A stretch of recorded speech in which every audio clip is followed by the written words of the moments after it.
Hi, I'm Todd Haas. I'm the chair of the Lower Rum River Watershed Management Organization. And it's in the middle of September here in 2013. It's our biannual or our annual trip, or every 2 years that we do a trip down the Rum River. And we're going to take a look at some of the projects that have been going on and some of the other things, including projects that homeowners have done to make sure that they are in compliance with the scenic river rules. But we're also going to take a look at some of the floodplain areas, along with some of the wildlife that you can enjoy if you want to come down to the Rum River. The Water Management Organization has been around since the 1980s. It consists of the cities of Anoka, Coon Rapids, Andover, and Ramsey. Later this year, the city of Coon Rapids will not be a member anymore. They'll belong to the Coon Creek Watershed District, and it'll be just 3 member cities. So enjoy the trip, and we'll talk about each of the improvements as we cruise down the river.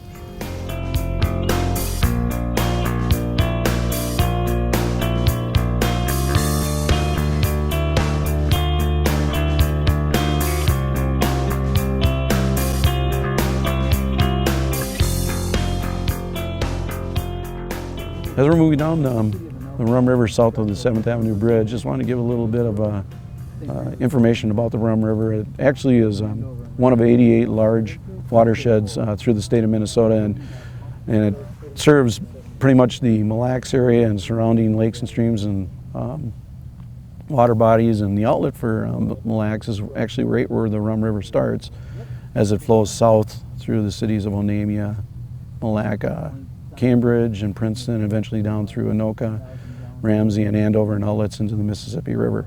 The Lower Rum River Watershed Management Organization is responsible for surface water management for water quality and quantity, and they are responsible for basically the southern half of Anoka County, and the Upper Rum River Watershed Management Organization is responsible for areas up in the St. Francis, Oak Grove area, in Burns Township. So just a little information for you about the Rum River.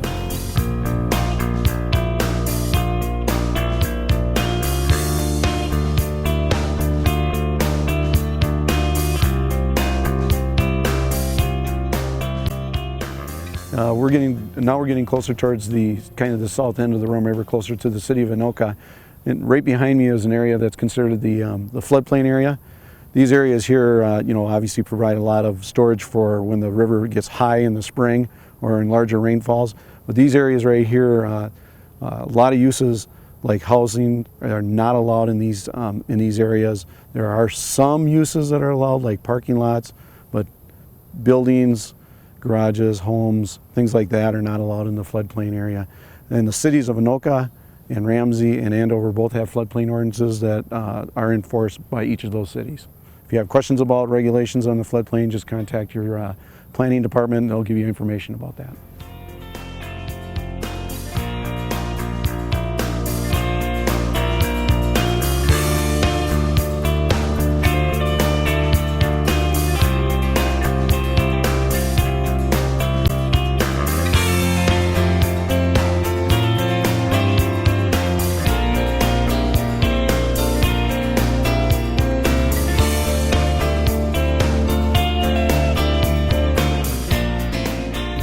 Well, we're getting further down in the pool here, closer to Highway 10 here. As you can see, one of the things that's nice about the Rum River is if you enjoy fishing or doing some canoeing and boating, this gentleman over here is doing a little smallmouth fishing.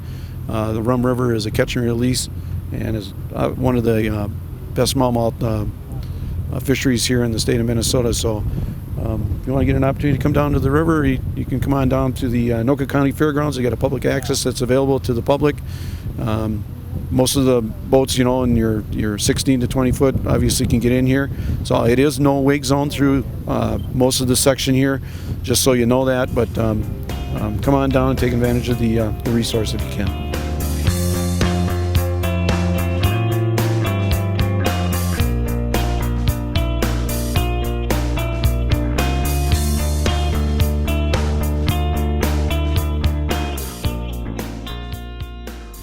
So one important project that's going on for the Rum River is called the Watershed Restoration and Protection Project, or WRAP for short. And that project is funded with legacy dollars through the Pollution Control Agency and is being led by conservation organizations throughout the watershed from Anoka all the way up to Mille Lacs Lake. And that project will look both at protecting waters that are in really good condition, but also in places where water quality standards aren't being met. We can do some things there to bring those rivers and streams and lakes into compliance with state water quality standards for improved water quality and fishing and recreation.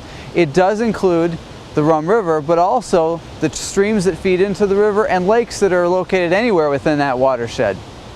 Thanks, Jamie, for the information about the RAP program. I think that's very informative for the public to understand what's going on along the Rum River and some of the studies the Pollution Control Agency is doing. Before we wrap up here, I want to kind of just remind everybody, if you have questions about the Rum River, certainly you can contact your city and talk to the planning departments regarding the floodplain ordinance, and also the scenic river districts that are under their responsibility as far as enforcement and what is and is not allowed in those sections of the ordinance. I hope everybody enjoyed the video. Obviously, we all are concerned about the water quality of the river, and we as an organization are doing our part, but really it's really up to everyone to do their part and try to do what they can to preserve and protect this resource. There's a lot of opportunities down here to fish and swim and to canoe and all those things that people like to enjoy when they're down on the river. So we appreciate everybody's effort to try to protect this resource.